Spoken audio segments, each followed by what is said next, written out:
तेजस्वी यादव के दर्द का कारण सिर्फ अंगूठे का ऑपरेशन नहीं जनाब, बल्कि तेज प्रताप यादव के शब्दों के वो बाण हैं जिसका ना कोई मरहम पट्टी है और ना ही कोई इलाज है। जहां पे उन्होंने साफ तौर पे कह दिया कि साहब नरेंद्र मोदी जो है वो बहुत बढ़िया प्रधानमंत्री हैं और उनको 10 में 10 नंबर देते हैं। तो वहीं पे लालू प्रसाद यादव को बीता हुआ एक काल बता दिया और कह दिया कि आज जो कुछ भी आरजेडी में हो रहा है वो 4-5 जयचंद उनकी वजह से हो रहा है। इस दौरान वो भावुक भी दिखे और उसके बाद ये भी कह दिया कि तेजस्वी यादव ही ये सब कुछ रोक सकते हैं। अब पूरी कहानी क्या है सब कुछ आपको विस्तार पूर्वक बताएंगे, समझाएंगे, लेकिन उससे पहले मेरा परिचय जान लीजिए। मेरा नाम है रजत और आप जनता जंक्शन देख रहे हैं। आपको बता दूं कि आज तेजस्वी यादव जब बजट सत्र में पहुंचे तो व्हील चेयर पर पहुंचे। दरअसल उनके अंगूठे का ऑपरेशन हुआ था, वो काफी दर्द में दिखाई दे रहे थे, लेकिन ये दर्द सिर्फ अंगूठे के ऑपरेशन का नहीं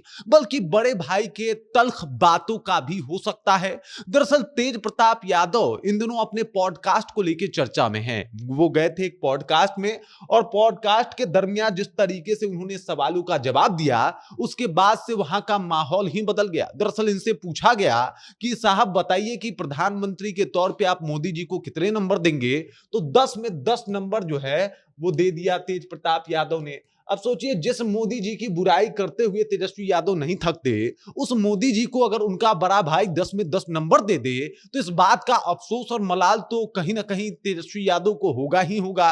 और इसका मलाल साफ उनके चेहरे पे आज दिखाई भी दिया। लेकिन इसके अलावा वो यहीं पे नहीं रुके, बल्कि उन्होंने लालू यादव के काल को एक बीता हुआ काल बता दिया और कहा कि अब लालू यादव उस तरीके से ना उनका औरा रहा ना काल रहा, तो क्या है के लिए हम अब लालू यादव के बेटे, इस तरीके से उन्होंने बात कह दी। मतलब कि लालू यादव के आप बेटे हैं, ऐसे करके इनसे एक सवाल पूछा गया था।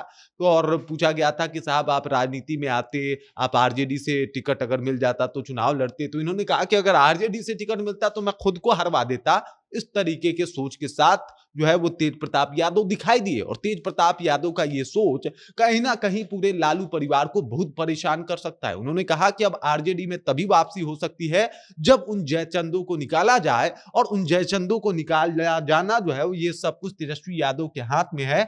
अगर तेजस्वी यादव चाहेंगे तो ही हो पाएगा, वरना जिस तरीके से आरजेडी की इस बार मिट्टी पलीद हुई है वो उन जयचंदों के कारण हुई है।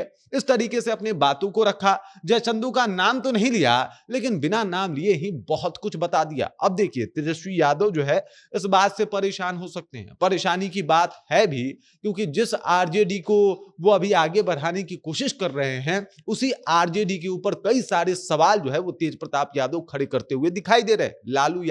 लालू यादव को एक भूतकाल का राजा बता रहे हैं और कह रहे हैं कि भाई साहब उनका कार्यकाल खत्म हो गया। अब दरअसल कार्यकारी अध्यक्ष भी तेजस्वी यादव ही हैं और ऐसे में इतने तल्ख और इतने गजब के सवालों का जवाब जो है तेज प्रताप यादव ने दिया, जिससे समस्या तेजस्वी यादव की बढ़ती हुई दिखाई दी। अमूमन हर मुद्दे पे बोले और हर मुद्दे के ऊपर जब इन्होंने अपना मुंह खोला तो कहीं ना कहीं बिहार की सियासत गरमाती हुई दिखाई दी। और अब ये लगने लगा कि साहब अब जो है आरजेडी से ज्यादा तेज प्रताप यादव के नजदीक मोदी जी हैं, भाजपा है, और अब तेजस्वी यादव भी गाना गा रहे होंगे कि गैरों पे करम अपनों पे सितम, ए जाने वफा ये जुल्म न कर, मर जाएंगे हम मिट जाएंगे हम, ए जाने वफा ये जुल्म न कर। क्योंकि जिस तरीके से तेज प्रताप यादव के तेवर तल्ख हुए हैं और बदले हैं, उससे तेजस्वी यादव को बेचैनी होना लाजमी है। बेचैन उनको होना भी पड़ेगा, क्योंकि मोदी से तेज प्रताप यादव की नजदीकियां अगर बढ़ रही है तो इसका डैमेज सिर्फ और सिर्फ तेजस्वी यादव को ही होगा। बाकी इस खबर, इस जानकारी को लेकर आप क्या सोचते हैं, आपके जहन में क्या कुछ चल रहा है, कमेंट कीजिए, अपना विचार हम तक पहुंचा दीजिए। बाकी आप देख रहे हैं जनता जंक्शन और मेरा नाम रजत है।